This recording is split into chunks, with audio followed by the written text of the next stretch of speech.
Some discoveries don't just challenge what we know. They force us to rethink everything because they simply should not exist.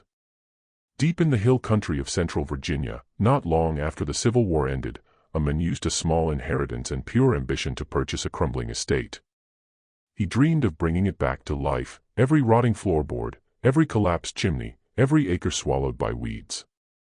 He promised his wife this would be their legacy. He told the neighbors it would become the finest house in the entire county.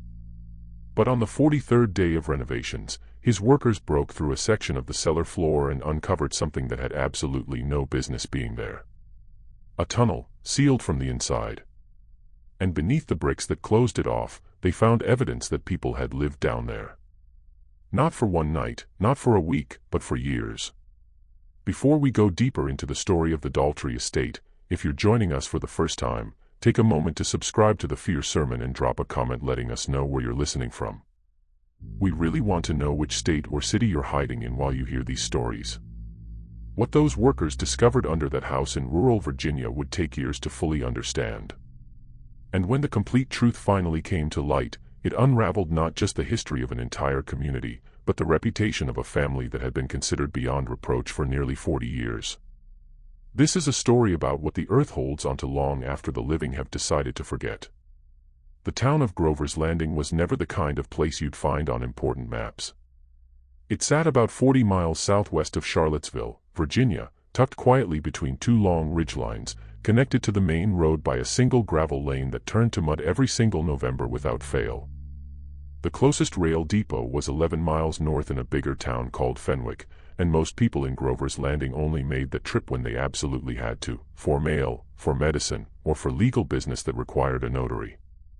By 1871, the population of Grover's Landing hovered somewhere between 300 and 350 people, depending on whether you counted the families still living on the parcels east of the creek, which some folks considered a separate settlement entirely.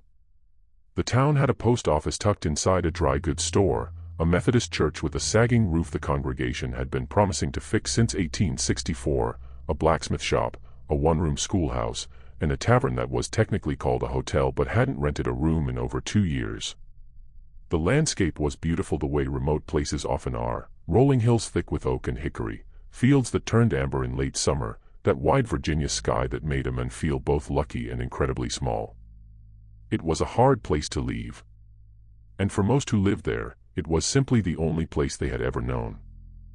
The history of Grover's Landing was really the history of 3 or 4 founding families who had arrived in the valley sometime in the 1820s and divided the land among themselves in ways that were never quite formal. Among those families, none carried more weight than the Daltreys. The Daltrey family had built the largest house in the area around 1833 on a rise above the south fork of the creek, with views of the hills in 3 directions and enough cleared land to run a working farm. They had been prosperous in ways their neighbors simply weren't.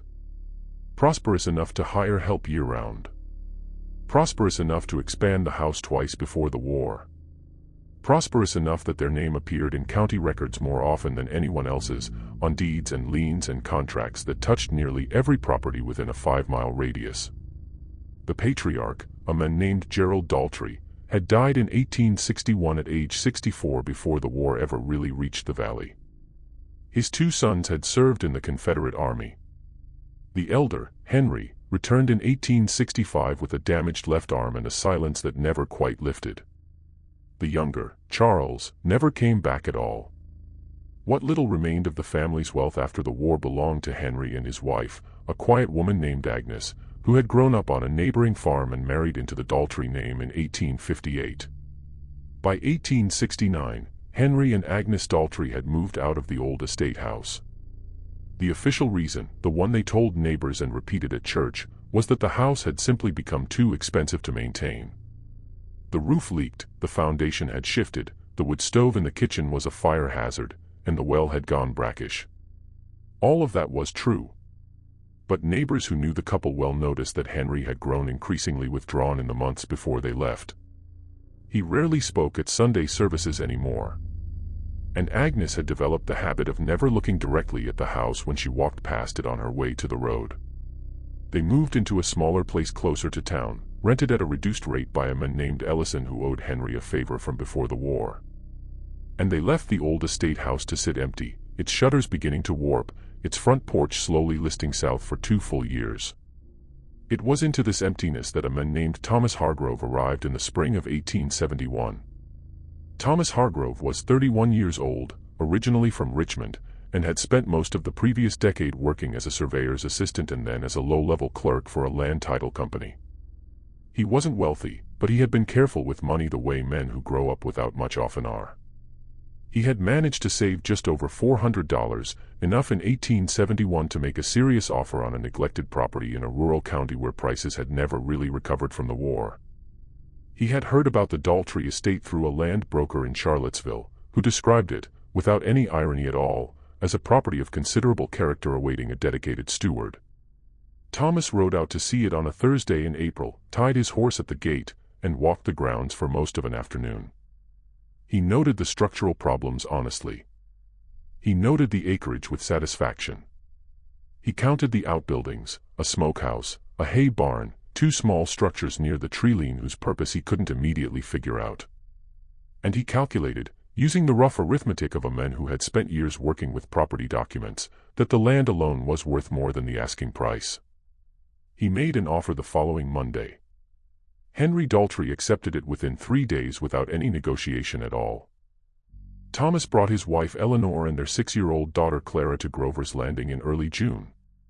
Eleanor was a practical woman who had grown up on a farm herself and wasn't easily frightened by the condition of the house. She walked through every single room on that first day with a notepad and pencil, making lists of what needed to be done and in what order. She tore down the damaged curtains herself. She scrubbed the kitchen floor on her hands and knees. By the end of the first week, she had the wood stove working again and a garden started in the side yard. Thomas, meanwhile, had begun putting together a crew for the restoration work.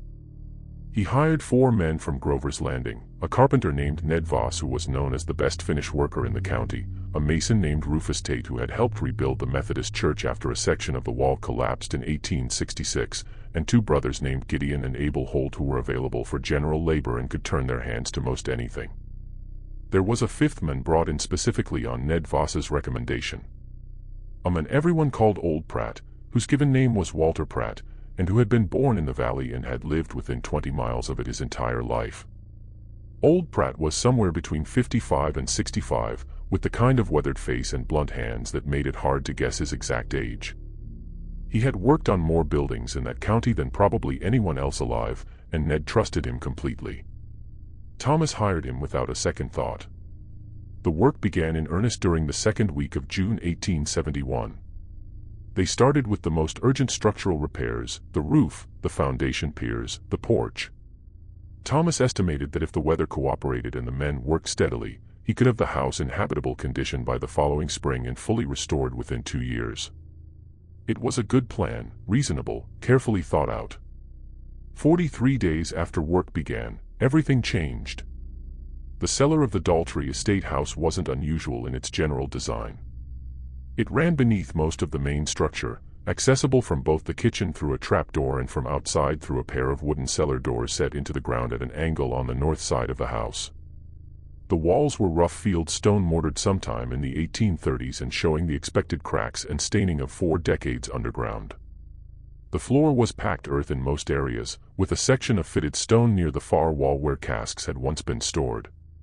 Thomas had been down in the cellar half a dozen times by late July, mostly to assess the foundation and to look at a section of wall on the east side that Rufus Tate had flagged as potentially compromised.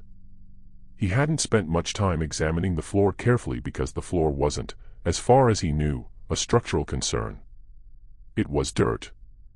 Dirt didn't need restoration. On the morning of July 21, 1871, Gideon and Abel Holt were sent into the cellar to clear out a collection of debris that had piled up against the north wall. Broken casks, rotted shelving, what appeared to be the remains of several wooden crates, and a quantity of old cloth that had decomposed into something unidentifiable. The air down there was cool and close, smelling of old stone and something darker underneath, the kind of smell that cellars pick up over decades of use and disuse. Abel was the one who noticed it first. He had been moving the last of the broken crate pieces when his foot sank slightly at an odd angle. He looked down and saw that the earth beneath him was different from the rest of the floor. Not just softer, but a different color, a slightly lighter gray than the dark packed soil around it. He called his brother over. Gideon crouched down and pressed his palm against it. He called up through the trap door for Thomas. Thomas came down with a lantern. He pressed his own hand against the floor, felt the slight give, and handed the lantern to Gideon. "Get the iron bar," he said. It took Gideon most of 15 minutes to work the edge of the bar into the soil and lever up the first section. What came up wasn't just loose earth. It was a layer of packed clay set over a frame of old timber planking. And beneath that timber planking was a void. Thomas held the lantern over the opening and looked down. Steps, rough-cut stone steps descending into a space the lantern couldn't fully light. He sat back on his heels and said nothing for a long moment. "Should I go down?" Abel asked. "No," Thomas said. "Get Ned. Get Rufus. Don't say anything to anyone else yet." They gathered back in the cellar within 10 minutes. Thomas, Ned Voss, Rufus Tate, and the two Holt brothers. Old Pratt was working on the porch and wasn't called down right away. Thomas went first down the steps with the lantern held out ahead of him, the others following. What they found was a passage. It ran roughly north from the cellar, following what Thomas estimated to be the downslope of the hill, and it wasn't small. Wide enough for two men to walk side by side, with a ceiling high enough that only Abel, the tallest among them, had to duck at the lowest points. The walls were dry-laid stone for the first 15 or 20 feet, then shifted to a combination of timber framing and packed earth for the rest. The floor was bare earth, compacted and worn smooth in the middle, the way a path looks when it's been walked many times. The passage ran about 60 feet before ending at a wall of brick. Not rough field stone, not timber. Brick. The kind of uniform kiln-fired brick that had to be purchased and transported, set in neat courses with proper mortar, built by someone who really knew what they were doing. The wall was maybe 4 feet thick and reached from the floor to the overhead timbers without a single gap. It was, in every real sense, sealed. Rufus Tate pressed his hand against it, tapped it with his knuckle, pressed his ear to the surface and tapped again. "There's space on the other side," he said quietly. Thomas turned slowly, holding the lantern up, and looked back the length of the passage. His mind was working through what he knew about the property, about the house, about the architectural logic of the building above him. A root cellar that extended beneath the house. Passages like this weren't completely unknown historically. Some houses in the valley had them built for various practical reasons: cold storage, connections between outbuildings, used during the kind of social upheaval that had visited Virginia over the past 40 years. But the brick wall troubled him. Not just its existence, but its character. It had been built from this side. That meant someone had been inside the passage when they built it. And the mortar was younger than the rest of the structure, years younger. He didn't say that out loud. Not yet. "We're going to take a day," he said. "Don't touch the wall. Don't say anything in town. Not yet." He was already thinking about Henry Daltrey. Thomas didn't go to Henry Daltrey the next morning, even though he had planned to. He woke early before Eleanor and Clara were up and sat at the kitchen table with a cup of coffee and his surveyor's notebook, drawing a rough map of the cellar and the passage from memory. He marked the direction of the tunnel, the approximate distance, the position of the brick wall. Then he went outside into the early light and walked the ground above where he estimated the passage ran. The land directly north of the house was a slope of moderate grade covered in a mix of old grass and young trees, secondary growth that had established itself in the decade or so since the original Daltrey land had been kept clear. At the base of the slope, maybe 70 feet from the house, was a dense stand of mature oak and cedar that had been there long before any of the structures. Old growth, undisturbed. Thomas walked into the tree lean and moved slowly through the undergrowth, scanning the ground. He was looking for a second entrance, a cellar door, a trap door, a disturbed section of earth. He found nothing obvious. The ground was undisturbed, blanketed in decades of leaf fall with exposed roots threading through it. He went back to the house and spent the rest of the morning working alongside Ned on the porch repairs, saying nothing about what was occupying his thoughts. It was old Pratt who changed things. They were eating their midday meal outside, bread, cold salt pork, well, water, when old Pratt set down his cup and looked at Thomas with an expression that was hard to read. It wasn't the look of a man about to offer an opinion on the weather. "You found something in the cellar," he said. It wasn't a question. Thomas studied him for a moment. "What makes you say that?" Old Pratt shrugged. "You sent the boys down there 2 days ago. Since then, you haven't been yourself, and nobody's been back down." He looked at his hands. "I've worked a lot of properties in this county. I know what a man looks like when he finds something he wasn't expecting." The others were watching. Ned quietly, the Holt brothers with undisguised curiosity. Thomas made a decision. "There's a passage under the cellar," he said. "Runs about 60 feet north. It ends at a brick wall." The silence that followed lasted several seconds longer than any silence a simple architectural discovery should warrant. Old Pratt said nothing, but his jaw tightened in a way Thomas noted and filed away. It was Ned who spoke. "How old's the wall?" "Younger than the passage." "Younger than the cellar even." "I'd say 10, maybe 15 years. Ned nodded slowly. "That would put it during the war or just before," Thomas said. Old Pratt picked up his cup and looked out at the tree line. "There are stories about this property," he said after a moment. "I expect you've heard some of them." "I haven't," Thomas said. "Tell me." Old Pratt seemed to consider how much to say. The Daltrys weren't liked by everyone. Gerald Daltry, the old man. He was respected, but not in the way that means people trusted him. He was the kind of man who did things his own way and didn't explain himself. He paused. Before the war, there were people who went missing from this county. Not unusual in those years. People moved west. People died. People just disappeared. But some of the ones who disappeared, they were people who had reason to be afraid. Thomas looked at him carefully. "What kind of reason?" Old Pratt met his eyes briefly, then looked away. "The kind that didn't have any legal remedy at the time," he said. He didn't elaborate, and something in his expression made it clear he had said as much as he intended to for the moment. That afternoon, Thomas wrote a letter to Henry Daltry. He kept it brief. Said that during the renovation work, he had discovered a structural feature in the cellar he'd like to discuss and asked if Mr. Daltry might be available for a conversation at his convenience. He sent the letter with the morning mail the next day and settled into wait. Henry Daltry didn't reply, not the next day, nor the day after.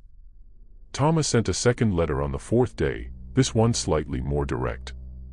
He mentioned the passage specifically in the brick wall and said he believed it would be in both their interests to speak before any further work was done in that area of the cellar. No reply. On the 7th day, Thomas rode into Grover's Landing and went to the house where Henry and Agnes Daltry were renting. He knocked. There was no answer, though he could hear movement inside. He knocked again. The door opened a few inches. Agnes Daltry looked out at him. She was a thin woman in her mid-40s with a careful face that gave nothing away easily. She looked at Thomas with an expression he would later describe to Eleanor as the look of someone who had been waiting for this conversation and wasn't glad it had finally arrived. "Mr. Hargrove," she said, "my husband is unwell." "I'm sorry to hear that." "I'd appreciate just a few minutes, Mrs. Daltry, if it's possible. He's not able to receive visitors. Perhaps when he's recovered. I don't know when that will be." She looked at him steadily. "I can tell you that whatever you found down there, Mr. Hargrove, whatever you think it means, my husband had nothing to do with it. He was not the one who built it." Thomas looked at her. "Who did?" Agnes Daltry pressed her lips together. Her hand tightened slightly on the edge of the door. "There are things in this valley that go back further than my husband," she said. "Things that were already here when he inherited that property. He tried to put them behind him. That's all I can tell you." She closed the door. Thomas stood on the porch for a moment, listening to the sounds of the street behind him. A wagon passing, children somewhere, a dog. He turned over in his mind what she had said, and more importantly what she hadn't said, and walked back to his horse with the weight of it settling onto his shoulders like something physical. The thing about Agnes Daltrey's words that stayed with him wasn't their evasiveness. It was their specificity. He was not the one who built it. That meant she knew it existed. That meant Henry knew it existed. That meant for the entire 2 years the property had sat empty, for the entire process of the sale, for the surveyor's assessment and the title transfer and every conversation Thomas had ever had with anyone connected to the Daltrey family, they had known there was something under that house and had said nothing.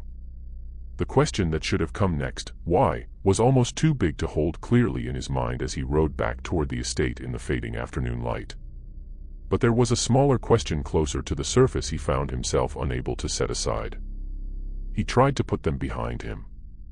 Them, not it, not the passage, not the tunnel, not the thing under the house. Them. Thomas didn't break the brick wall right away. He was a methodical man by training and by nature, and he understood in a way his laborers maybe didn't that there were things about a discovery like this that should be documented before they were disturbed. He had spent enough time in land title work to understand that a sealed underground passage on a former Virginia property built during or just before the Civil War could have implications that went way beyond architecture. Property disputes, legal complications, historical records. All of these were considerations he turned over carefully. But there was another reason he waited, a reason he would have had trouble articulating to Eleanor, though she would have understood immediately if he had tried.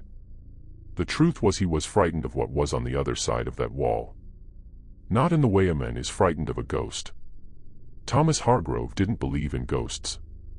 But in the way a man who has spent years working with legal documents understands that some kinds of truth, once uncovered, cannot be made to go back underground. He spent 3 days reading what he could find. The county land records were kept at the courthouse in Fenwick, and he made the 11-mile ride there on a Tuesday, ostensibly to file some paperwork related to the property title. He spent 2 hours in the record room pulling deed abstracts and tax records for the Daltrey property going back to the 1830s. What he found was on its surface unremarkable. The Daltrey family had owned the land continuously since 1828. Gerald Daltrey had expanded the holdings twice, once in 1836 and again in 1849, and the estate at its peak had covered nearly 300 acres. The tax assessments showed the expected pattern of a prosperous antebellum farm. Significant property values. Several outbuildings listed. A quantity of assessed personal property that in the language of Virginia tax records before 1865 referred to something Thomas didn't need explained to him. He found one thing that gave him pause. A notation in the 1851 property assessment, in whatever county assessor's handwriting had been responsible that year, that listed the main house as containing improvements to lower levels not yet assessed. It was a minor entry, easy to overlook, and there was no corresponding notation in the 1852 or subsequent records. Whatever improvement had been made to the lower levels of the Daltrey estate house in or around 1851 had been noted once and never mentioned again. He rode back to Grover's Landing with the date 1851 fixed in his mind. That evening, after Clara was in bed and Eleanor was mending at the kitchen table, he told her everything. He laid it out in the same order he had come to know it, from the discovery in the cellar to Agnes Daltrey's words at the door to the property records. Eleanor listened without interrupting, which was her habit when something required the full attention she gave it. When he finished, she sat quietly for a moment. "Old Pratt knows more than he said," she told him. "I know. You should ask him directly." "I intend to." "And the wall," she said. "What's behind it needs to be seen, whatever it is." He nodded. "I know that, too." The following morning, Thomas arrived at the work site before the others and waited for old Pratt. When the old man came around the side of the house, tools in hand, Thomas met him before he could go up the porch steps. "I need you to tell me what you know," Thomas said. "Not what you suspect. What you know." Old Pratt set his tools down on the step. He looked at Thomas for a long moment, then out at the tree-line, then back. 40 years is a long time," he said. "There are things I saw and things I was told and things I only figured out much later. I'm not sure where the lines are anymore. Start wherever makes sense to you." They sat on the porch steps. The morning was already warm, the sky pale with early heat, insects starting up in the long grass. Old Pratt was quiet for so long Thomas thought he might have decided against speaking after all. Then he began. Gerald Daltrey came to this valley in 1828 with money he never fully accounted for. He bought land that other men wanted. He built his house on the best rise for miles. He was respected because he was wealthy and because he was careful about who he offended. But there were people in this county who knew things about him that they didn't speak openly about because speaking openly about Gerald Daltrey was the kind of thing that had consequences. He paused. I was born in this county. My father worked timber on the Daltrey land in the 1840s. I was a young man then, maybe 15, 16. I worked alongside him for 2 summers. He turned a pebble over in his fingers. There were parts of the estate we weren't supposed to go. Not the house itself. We were never in the house. But certain outbuildings, the area near the tree lane to the north. Gerald Daltrey had men who watched the perimeter of the property at night. His own hired men, not the sheriff's deputies, not anybody official. His own men. Thomas listened carefully. In those years, old Pratt continued, there were people who used this part of Virginia as a route going north. You understand what I mean? I understand. The Daltrey land sat at a particular angle relative to the main road that made it not ideal, but possible. If you were coming through the valley at night, keeping off the roads, the terrain naturally pushed you toward that property. He looked at Thomas steadily. Gerald Daltrey knew this. He knew the patterns. He'd lived here long enough. Thomas felt something cold settle into his chest. He was catching them, he said. Old Pratt didn't say yes. He said, he was a man who profited in ways that didn't appear on the tax ledgers. A long silence followed. The passage, Thomas said. And the wall. The wall was built later, after the old man died, from what I could determine. Possibly Henry, possibly someone else. But the passage, the original passage, goes back further. My father told me once when he was old and didn't care much anymore who heard what, that he had heard things in the night in that part of the property. Sounds from underground. He had never spoken of it to anyone.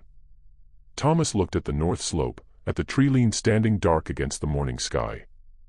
Where does it come out? He asked. There has to be a second opening. Old Pratt pointed slightly east of where Thomas had been searching.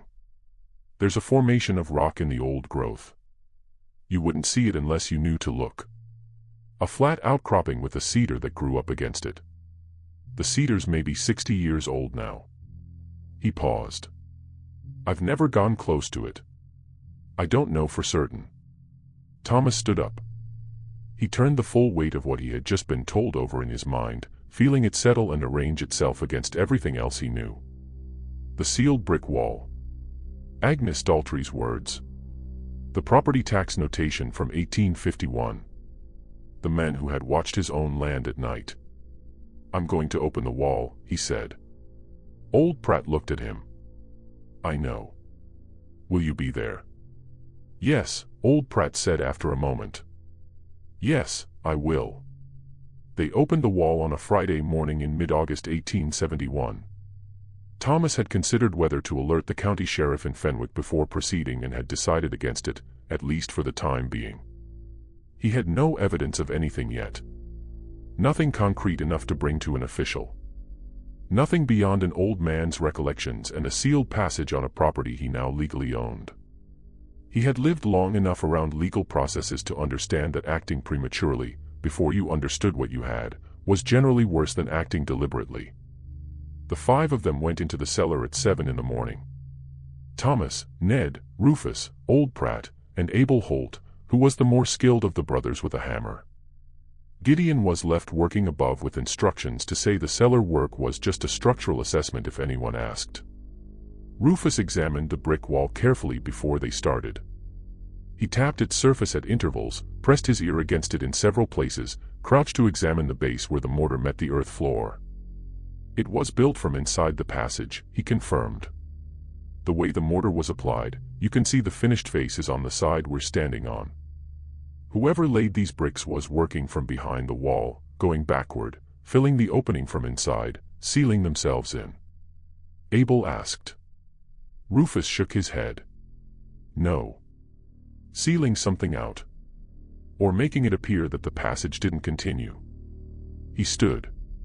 There's been no water damage on this side of the wall. The void behind it is dry. Thomas nodded. Start at the top. The work was slow and careful. Rufus didn't want to bring the wall down carelessly, not because he was sentimental about the brickwork, but because the ceiling timbers directly above were old, and he couldn't be certain how much structural role the wall might be playing. They removed courses of brick from the top down, one by one, stacking them against the passage wall. And as the opening grew, they raised the lanterns to see through it. What came through first was the smell. Not the smell of decay in the active sense, not something recent. It was older than that. The smell of a space that had been closed for a very long time, where organic material had passed through all its stages of decomposition and left behind only a cold, mineralized silence. Damp stone. Old wood. Compressed earth. And beneath all of it, something Thomas couldn't immediately name. An undertone he would later describe to Eleanor as the smell of time itself. They had removed maybe half the wall when Ned, who was crouching with a lantern held toward the opening, went very still. There's a room, he said. Thomas moved to where Ned was crouched and held his own lantern through the gap.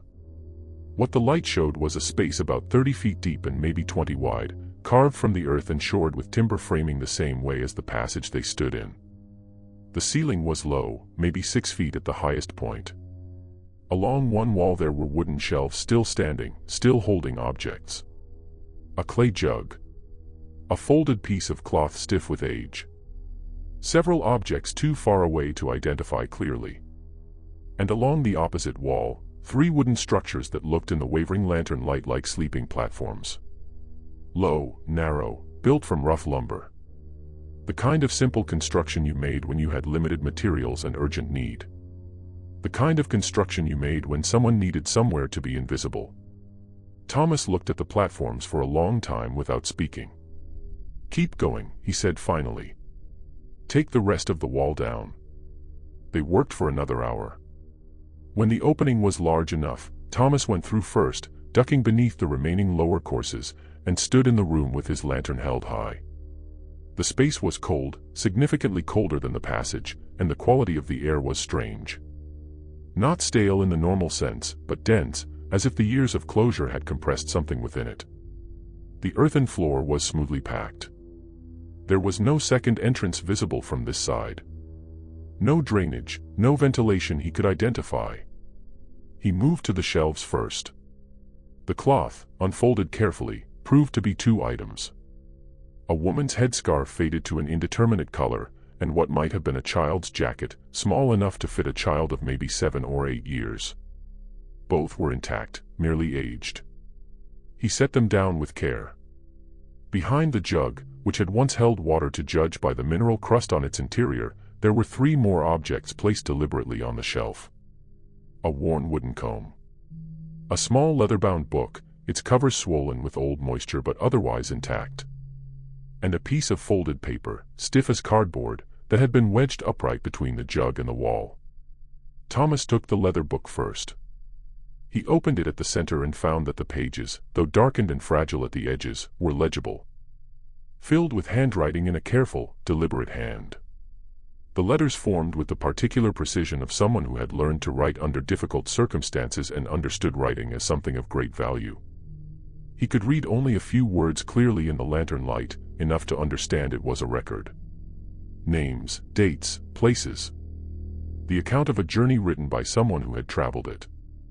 He looked up at Ned and Rufus and old Pratt standing in the opening of the ruined wall watching him. Go get Eleanor, he said to Abel. Tell her to bring clean cloth and a box and a second lantern. He paused. Don't tell anyone else in town. Abel left at a run. Old Pratt stepped through the opening and into the room. He turned slowly, taking it in, and Thomas could see something working behind the old man's eyes. That wasn't shock. It was recognition. The recognition of someone who had suspected something for a very long time and was now standing inside the confirmation of it. "How long?" Thomas said quietly. It wasn't exactly a question. "Long enough," old Pratt said. He looked at the sleeping platforms. He looked at the child's jacket on the shelf. "Long enough." Thomas picked up the folded paper from the shelf. He unfolded it with both hands slowly, terrified it would come apart at the creases. It held together, barely. The writing on it was different from the book, larger, more urgent, done hastily with what had probably been a stick of charcoal. Many of the words were smeared or lost at the fold lines, but the top line was clear enough. A name, a date, and beneath them, a single sentence. He read it twice. Then he folded the paper again and held it against his chest, standing in the middle of that cold room under the Virginia earth, while the lantern shadows moved on the walls around him. Ned Voss, watching Thomas's face, asked the question the rest of them were all holding. "What does it say?" Thomas looked at him. "It says we were here. If you find this, we were here. Remember us." The silence that followed was the kind that asks nothing and holds everything. Above them, through the earth and the timber and the floorboards of the house, they could hear the distant sound of Gideon working on the porch. The steady rhythm of a hammer on wood, ordinary and patient, the sound of a man going about his morning. But in the room below, no one moved for a long time. Just when we thought we understood what Thomas Hargrove had found beneath that Virginia hillside, the investigation into that room and into what had happened there was only beginning. If this story is giving you chills, share this video with a friend who loves dark mysteries. Hit that like button to support our content here on The Fear Sermon, and don't forget to subscribe so you never miss stories like this. Let's discover together what happens next. Eleanor arrived 30 minutes after Abel, carrying a wooden crate lined with old linen and 2 lanterns that were fresher than the ones they had brought down. She took in the room with the same composed efficiency she brought to every difficult circumstance, and without being asked, she began to examine the objects on the shelf with careful, unhurried attention. "The book," she said when Thomas handed it to her. "We need to take it out in the light slowly." She looked at Thomas. "And we need to talk about what happens next." What happened next proved to be a more complicated question than Thomas had anticipated. He spent the following 3 days, Saturday through Monday, in a state of careful deliberation that Eleanor later said was the most she had ever seen him struggle with any decision. The question wasn't what to do with the objects. Those needed to be preserved, examined, accounted for. The question was who to tell and when, and more precisely what the consequences of telling would be. He went through the options methodically. The county sheriff, whose jurisdiction this fell under, was a man named Drew Calloway, appointed in 1868, known as fair-minded and not especially political. Thomas didn't know him well but had no specific reason for concern. Going to the sheriff was the obvious step and was probably inevitable. But what Thomas was turning over was the sequence. What he told the sheriff would shape what questions got asked. What questions got asked would determine what official record was created. And the official record would matter enormously to whatever came after. Because whatever had happened in that room had happened to people. And the people, or their families, or their descendants, deserved to be considered in how this was handled. He was also aware of something more personal and less comfortable. He had purchased this property from Henry Daltrey. He owned everything that was under it by the terms of the deed. And no deed in Virginia had a clause that addressed what obligations a buyer took on when he found evidence of something like this. He was, in a legal sense, in uncharted water. Eleanor read what she could of the leather book on the afternoon of the first day. She worked slowly at the kitchen table, using a thin knife to separate pages that had partly adhered, turning each page with the same careful touch she used when handling something she understood to be irreplaceable. She made notes in her own hand alongside. The book was a journal written over what appeared to be a period of several months. The author didn't give their own name in the portions Eleanor could read. She suspected the name might be on an early page too damaged to decipher, but referred to other people by name at various points. There was mention of a woman named Hester, a man referred to only as D or sometimes the driver. A child referred to as the boy, who Eleanor gathered was maybe 5 or 6 years old, and whose name was Amos.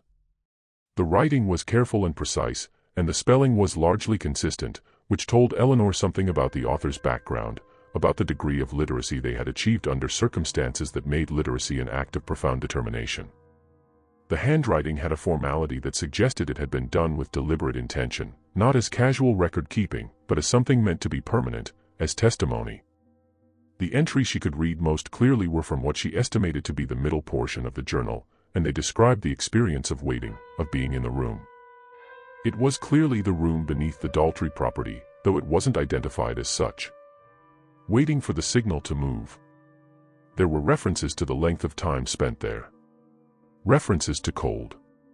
To the sound of movement above, which the author could distinguish between ordinary household movement and something that required them to remain completely still. References to the boy being difficult to keep quiet, in the anxious, exhausted way of a parent managing an impossible situation. And scattered through the entries, references to a man, a white man, referred to throughout the journal as Mr. C. He is mentioned with a combination of weariness and careful gratitude that tells its own story. The story of a relationship defined entirely by the degree of risk Mr. C was willing to accept on any given night and the degree to which that risk was reliable. He brought water. He brought information about road conditions and patrol movements. He left signals, a particular arrangement of objects at a specific point on the property to indicate when it was safe to move and when it wasn't. Mr. C, as far as Eleanor could determine from the journal, was not Gerald Daltrey. Gerald Daltrey in this account was referred to only as the one above, in a tone that made absolutely clear he was neither aware of nor sympathetic to the people living under his property. The room had not been built with Gerald Daltrey's knowledge. The passage had not been built for him. Someone else had created this space within the structure of the Daltrey estate. Had done it carefully. Had done it with skills equal to Rufus Tate's. Had done it in a way that left no external evidence. And someone else had maintained it, brought people to it, moved people through it. Someone who worked on the property. Someone who knew the layout of the cellar and the terrain above it. Someone trusted enough by Gerald Daltrey to be present regularly, but independent enough to act in his own way beneath the old man's notice. Eleanor set down her pencil after a long time and looked at Thomas across the kitchen table. "Mr. C," she said. "What do we know about who worked on this property before the war?" Thomas thought about it. He thought about the land records he had reviewed in Fenwick. He thought about the outbuildings he had catalogued when he first surveyed the estate. He thought about the two small structures near the treeline, the ones whose purpose he hadn't been able to immediately determine when he first walked the grounds in April. He thought about what old Pratt had said about his own father. And he thought about something he hadn't consciously registered until this moment, a detail from his review of the Fenwick records that had seemed unremarkable at the time. A deed modification from 1854, transferring a small parcel of Daltrey land on the north slope to a man in exchange for, the language was unusual, services rendered to the estate over a period of years, value assessed and agreed. The man's name had been recorded.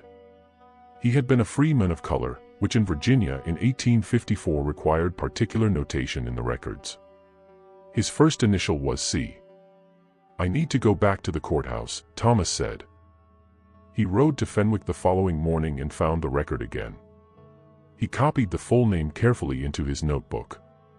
Cornelius Webb, free colored, land transfer recorded March 14, 1854, parcel of approximately 4 acres, north slope of Daltrey land. He asked the records clerk as casually as he could manage whether there was any further documentation in the county records pertaining to a man of that name. The clerk was a young man who looked pleased to have something unusual to search for, and he went through the bound volumes with reasonable thoroughness. He found 2 things.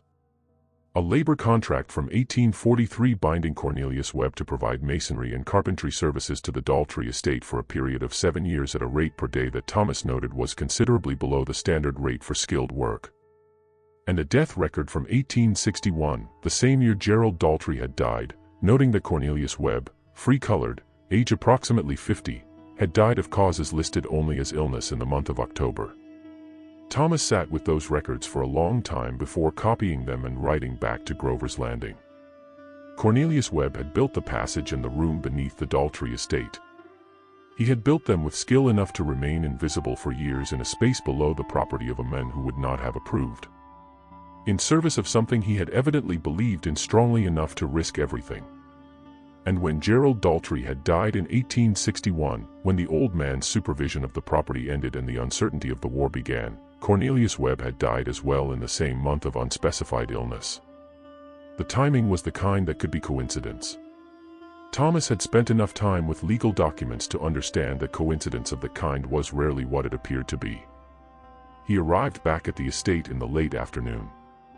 Old Pratt was still there working alone on a section of the barn roof, and Thomas went directly to him. "Cornelius Webb," Thomas said. Old Pratt went still on the roof. He turned to look down at Thomas. Something in his expression shifted, not surprise, but the look of a man who had known a name would surface eventually and had been waiting for it. "You knew him," Thomas said. "My father did," Old Pratt said quietly. "Worked alongside him on the Daltrey land for 2 seasons. He climbed slowly down from the roof. He was a remarkable man, Mr. Hargrove. Quiet, careful. He never talked about what he believed or what he did. He just did it." He looked at Thomas steadily. "My father knew. Not everything, but enough to understand that what was happening under that property, the people who passed through it, he understood what that was." "Did your father ever go down there? Help anyone?" "He brought water twice," Old Pratt said. "He carried a basket of bread down the cellar stairs one night in the summer of 1852 and handed it through a section of the floor that Cornelius had arranged so it could be opened and closed without being noticeable. And he said, 'This is what he told me when I was older and could understand it.' He said that when the basket came back empty and there was a hand that held it at the bottom, just a hand reaching up to return it, he thought about that hand for the rest of his life." Thomas said nothing. "My father was not a brave man," Old Pratt said. "He was an ordinary man who did 2 extraordinary things in his life. Carrying that basket was one of them." He looked at the tree lean. "Cornelius Webb did extraordinary things continuously for years and told no one." He paused. "And then he died in October of 1861 in circumstances my father described as very sudden and not consistent with any illness he had shown signs of beforehand." The space between them held that implication quietly for a moment. "Henry Daltrey," Thomas said. "He had just come home from the first months of the war. He was not the man his father was in most respects, but he had come back to find that someone had been using his family's property for 20 years for purposes that were in 1861 still very much illegal in Virginia. And that the person responsible was someone he could do something about without any official scrutiny." Old Pratt looked at his hands. "That's what I believe happened. I can't prove it." Thomas thought about Agnes Daltrey's face at the door. He was not the one who built it. He tried to put them behind him. Henry Daltrey had not built the passage, had not built the room, had not brought those people there. What he had done, what Thomas now believed he had done, was discover the truth and then act on it in the way that was available to him. And then he had sealed the room, sealed the passage, and spent the next decade trying to live in a house whose foundations contained a truth he could not undo and could not speak. Until he had sold the house to a stranger from Richmond and moved into a smaller rental in town and tried to leave it all underground. Thomas went inside and sat at the kitchen table and told Eleanor everything. She listened. When he finished, she put her hand on the table near his, not touching it, just near it. "The book," she said. "The names in it. Hester, Amos, Mr. Webb. Those names need to be accounted for. I know. And the sheriff needs to know. I know that, too." He looked at the window. "But before the sheriff, there's something else." Eleanor waited. "If there are descendants of anyone connected to what happened in that room, if any of them are still living somewhere in this county or nearby, they deserve to know before this becomes an official matter." He looked at her. "Once it's in the official record, we lose control of how the story gets told." Eleanor was quiet for a moment. "How would you find them?" "Old Pratt," Thomas said. "And the journal?" He looked at the leather book sitting in its box on the side table. "There are names in there. And names leave trails." The trail began improbably with a church. Old Pratt knew the community in the valley in the deep and granular way of someone who had lived his entire life in one place and paid attention. He knew which families had been in the county before the war, which had left and returned, which had dispersed. He knew where people had gone to worship because in rural Virginia in the antebellum era, the social architecture of black communities, formerly free or otherwise, ran primarily through churches, through the networks of mutual support and private communication that had developed within and around them. He took Thomas on a Thursday morning to a small church several miles north of Grover's Landing, in a settlement that had existed informally before the war and had grown significantly in the years since emancipation. The church was a simple structure, timber-framed, whitewashed, with a small cemetery behind it enclosed by a low fence of split rails.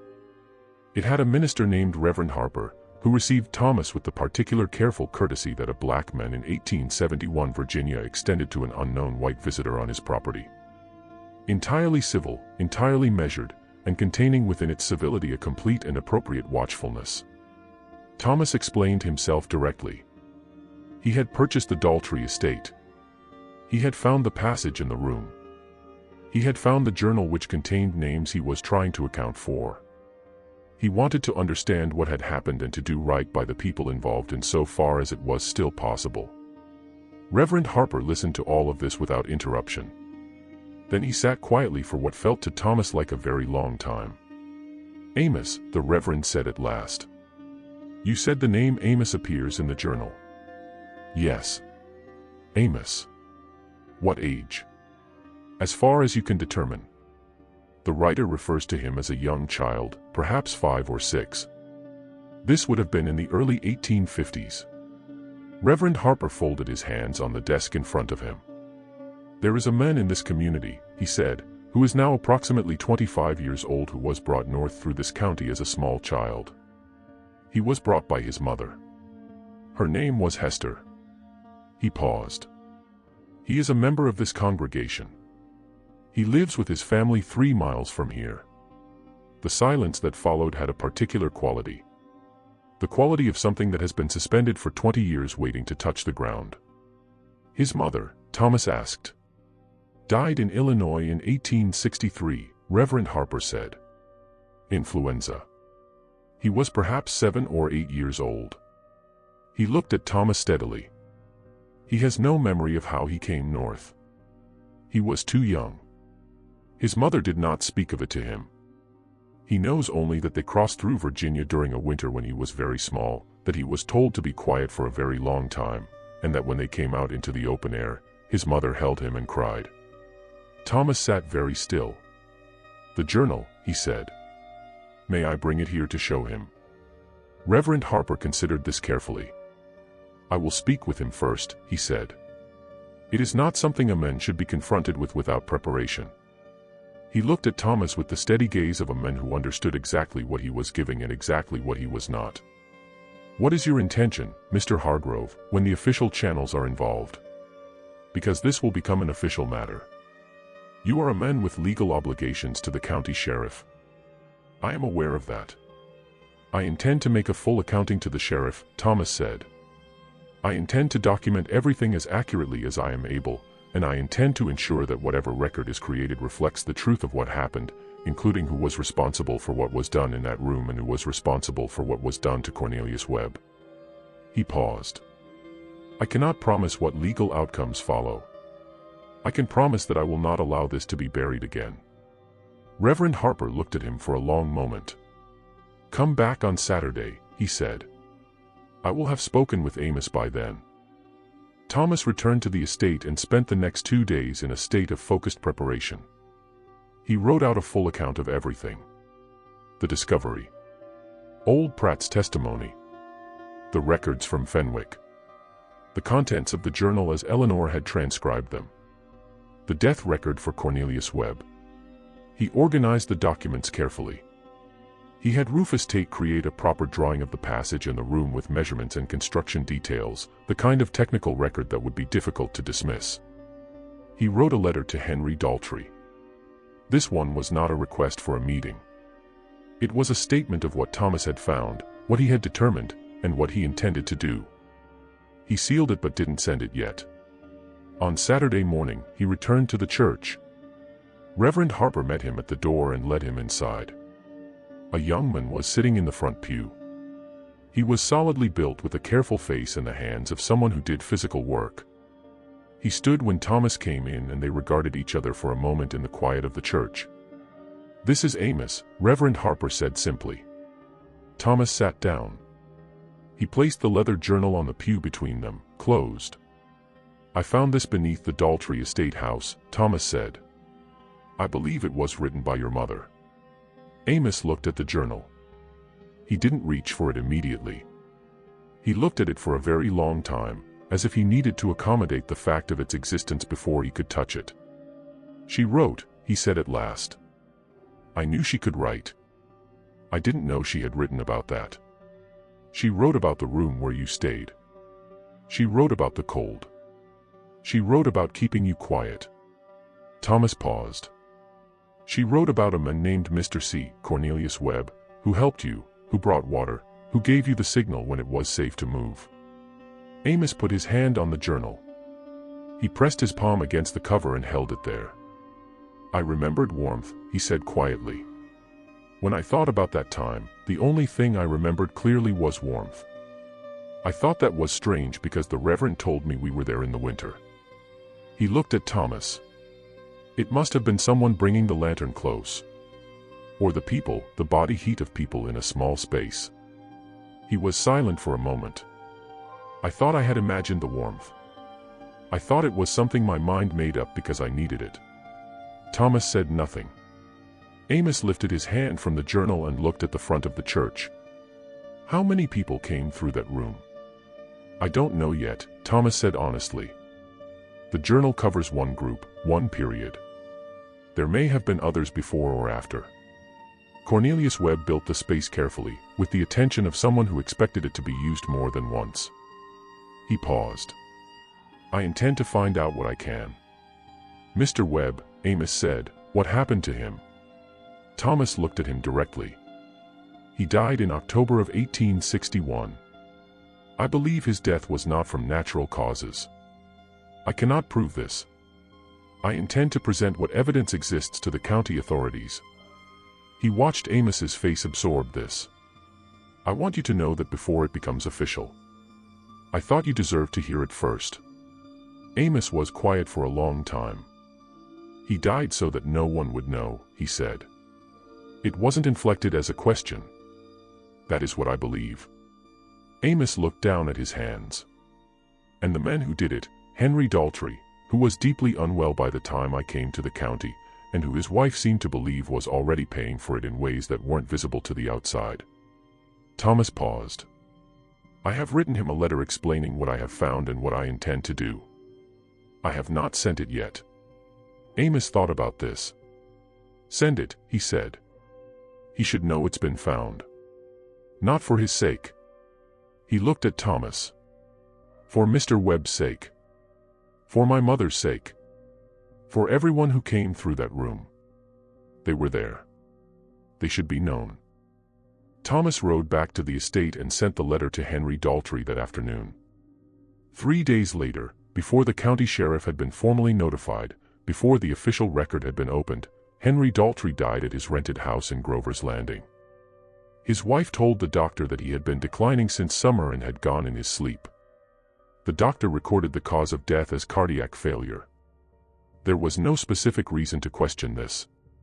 Agnes Daltrey sent Thomas a note, a single line 3 days after the funeral. "I believe he had been waiting for someone to find it. I believe he was relieved that it was you." Thomas kept the note. He kept everything. The official inquiry began in September of 1871. Thomas presented his full account to Sheriff Calloway in Fenwick on a Tuesday morning with all documentation in order. The sheriff was a careful man, as Thomas had assessed, and he listened to everything without visible agitation. He was, however, clearly aware that what he was being presented with was not a routine matter, and that the political and social dimensions of it extended considerably beyond his jurisdiction. He brought in a state-level official from Richmond, a man assigned to the Bureau of Freedmen's Affairs, which was still operating in Virginia in 1871, though in a significantly reduced capacity from its wartime peak. The official's name was Arthur Givens, and he arrived in Fenwick within 10 days, took one look at Thomas's documentation, and requested access to the property. He went down into the passage in the room with Thomas and Rufus Tate, who provided the architectural assessment. He examined the journal, which Eleanor had now fully transcribed as completely as the condition of the pages allowed. He reviewed the Fenwick land records and the death record for Cornelius Webb. He spoke with old Pratt for over 2 hours in the main room of the estate house while Thomas worked outside and tried not to listen. He spoke with Reverend Harper. He spoke with Amos. The official inquiry took 4 months to complete. Its findings, filed with the state in December of 1871, confirmed what Thomas had already established: that the passage and the room beneath the Daltrey estate had been used as a concealed way station on a route northward, almost certainly beginning in the late 1840s and continuing into the mid-1850s, with Cornelius Webb as the primary architect and operator. It confirmed that Cornelius Webb had been a freeman of color with masonry and carpentry skills, that he had been employed on the Daltrey estate for over a decade, and that he had been granted a parcel of land by Gerald Daltrey in 1854, which Gerald Daltrey had done, Thomas now believed, not out of benevolence, but as a form of official acknowledgement that could serve as documentation of the transaction if Webb ever became a liability. The report noted that Webb had died in October of 1861 under circumstances described as suspicious and that the evidence available was consistent with deliberate action by Henry Daltrey, who had by that time discovered the room. However, it acknowledged that Henry Daltrey was deceased and that no criminal proceeding was therefore possible. It noted that the passage had subsequently been sealed, almost certainly by Henry Daltrey or under his direction in the months following Webb's death. And it noted with a formality that somehow made it more moving than a less restrained account might have been, that the objects found in the room, the journal, the headscarf, the child's jacket, the comb, the paper with its 20-year-old message, constituted direct physical evidence of the people who had passed through that space. Evidence of the humanity and determination of individuals whose names might otherwise have been entirely lost. The paper with the handwritten message, "We were here. If you find this, we were here. Remember us," was included as an appendix in the official report, transcribed exactly. Thomas would later learn, through continuing correspondence with Reverend Harper and through the Reverend's own careful inquiries into the network of communities that had organized these routes through the mid-Atlantic states, that the room beneath the Daltrey estate had likely sheltered somewhere between 40 and 70 individuals over the decade of its operation. Most of them were impossible to trace. A few names were recoverable from the journal. Others were mentioned in accounts collected from members of communities further north in Ohio and Pennsylvania and Illinois where the routes had eventually led. Amos's mother, Hester, was identified in correspondence with a woman in Cincinnati who had known her in Illinois and could confirm her name and the circumstances of her death. The woman was now in her 60s, had been freed before the war, and had spent 30 years gathering what documentation she could about the routes and the people who had used them, driven by a personal history she kept largely to herself. When Thomas wrote to her with what he had found, her reply was 4 pages long and written in an extremely precise hand. She had not known about the room beneath the Daltrey estate, but she knew the general route and several of the people who had operated along it. She had known Cornelius Webb by reputation, though not personally. She had heard his name from people who had passed through Virginia in the 1850s, and who spoke of a man who built things, built them beautifully and secretly, and with enormous care for other people's safety. She said that among the community she had spent her life documenting, Cornelius Webb was remembered not widely, not loudly, but persistently, in the way that genuinely important things are remembered when they have no official venue. She had simply not known where to look for the physical evidence. She had not known about the estate outside Grover's Landing. She had not known his full name was recorded in the Fenwick County archives. She closed her letter with a sentence that Thomas read several times before folding it and placing it with the other documents in the box he was assembling for permanent safekeeping. Now we know where to look. The Daltrey estate was fully restored by 1873. Thomas and Eleanor and Clara lived in it until 1891 when they moved to Richmond to be nearer to Clara's family. Thomas had become, in his 2 decades in Grover's Landing, a man of some standing in the community. Not because of wealth or position, but because of what he had done in 1871, which people in the valley talked about in the way they talked about things that had genuinely mattered. He had kept the room exactly as it was. He had not converted it to storage or filled it with anything, and he had not sealed the passage again. The brick wall had been removed entirely. You could go down into the cellar, through the passage, and into the room, and it remained as it had been. The shelves, the sleeping platforms, the earthen floor worn smooth in the middle. Thomas had placed a brass plate on the wall near the entrance to the room, small enough that you had to look for it, large enough to read clearly. He had had it made by the blacksmith in Grover's Landing, and had paid for it himself. It read, "This room was built by Cornelius Webb, freeman of color, carpenter and mason, sometime before 1850. It was used to shelter people traveling north." The names of those who passed through this room are partially recorded in a journal found here in August 1871. Their journey through this place was not recorded in any official account. They were here. Old Pratt came to see the room one afternoon in 1872, a few months before he died of a lung ailment that had been troubling him for years. He went down alone with a lantern and Thomas waited above. He was down there for maybe 20 minutes. When he came back up, he didn't say anything for a long time. Then he said, "My father would have wanted to know it was still here." Thomas nodded. "He never forgot that hand," old Pratt said, reaching up from the dark to give back the empty basket. He said it was the most human thing he ever saw. He looked at Thomas with the eyes of a man who was already beginning to leave. "You did right," he said. "You did right to leave it open." He died the following spring. Thomas attended his burial at the church where Reverend Harper presided, standing in the back with Eleanor, and watched the community of the valley, white and black, old and young, people who had known old Pratt's father and people who had never heard of him, stand together in the April light. Amos was there. He was married by then with a son of his own who was just learning to walk and who kept pulling at the hand of whoever was holding him, wanting to get down and go. His name was Cornelius. Amos had named him Cornelius without explanation, and everyone who needed to understand it understood it.